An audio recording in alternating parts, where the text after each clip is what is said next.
नमस्कार स्वामी भक्तांनो, श्री स्वामी समर्थ. तुम्ही रोज स्वामींचे नामस्मरण करता का? तारक मंत्र जपता का? श्री स्वामी समर्थ हे नाव सतत घेत असता का? पण तरीही मनात प्रश्न येतो, मी इतकं नामस्मरण करतो तरी माझ्या इच्छा पूर्ण का होत नाहीत?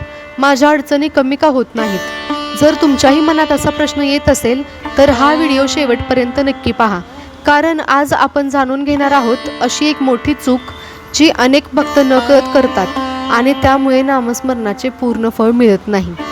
नामस्मरण म्हणजे काय? मित्रांनो, नामस्मरण म्हणजे फक्त एक शब्दांची पुनरावृत्ती नाही. श्री स्वामी समर्थ, श्री स्वामी समर्थ हे फक्त ओठांनी म्हणणे म्हणजे नामस्मरण नव्हे. खरे नामस्मरण ते असते जेव्हा आपण आपल्या मनात श्रद्धा, विश्वास आणि समर्पण असते. स्वामींनी स्वतः सांगितले आहे, भिवू नकोस, मी तुझ्या पाठीशी आहे. पण आपण स्वामींवर खरोखर विश्वास ठेवतो का? हा प्रश्न प्रत्येक भक्ताने स्वतःला विचारायला हवा. ती एक मोठी चूक कोणती? अनेक भक्त नामस्मरण तर करतात, पण मनामध्ये सतत शंका ठेवतात. जप करताना मनात विचार चालू असतो, माझे काम होईल का? स्वामी खरंच ऐकत असतील का? इतके दिवस झाले काहीच बदल दिसत नाही. हीच सर्वात मोठी चूक आहे. जिथे शंका असते तिथे श्रद्धा कमी होते, आणि जिथे श्रद्धा कमी होते तिथे आध्यात्मिक फळ मिळण्यास वेळ लागतो.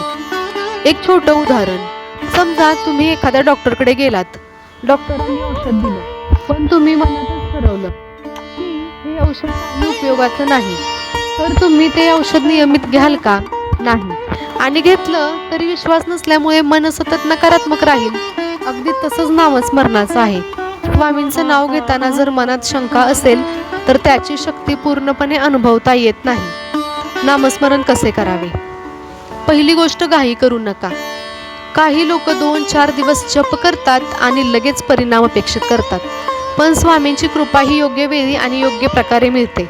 दुसरी गोष्ट, पूर्ण विश्वास ठेवा. जरी परिस्थिती कठीण असली तरी मनात सतत एकच भावना ठेवा, स्वामी माझ्यासोबत आहेत.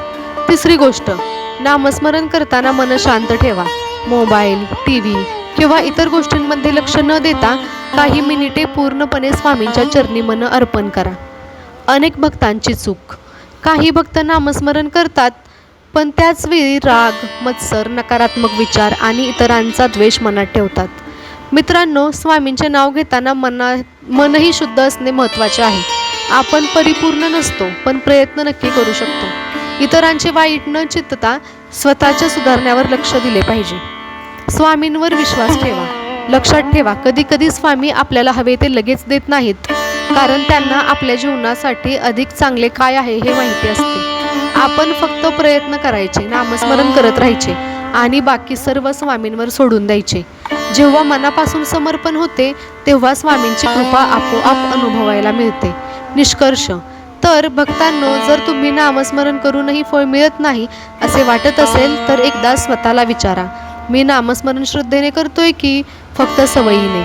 माझ्या मनात विश्वास आहे की शंका? आजपासून ही लक्षात घ्या आणि ही एक मोठी चूक थांबवा आजपासून.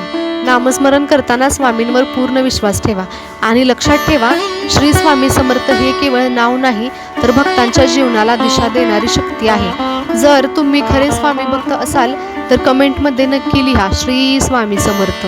व्हिडिओ आवडला असेल तर लाईक करा, शेअर करा आणि चॅनलला सबस्क्राईब करायला विसरू नका.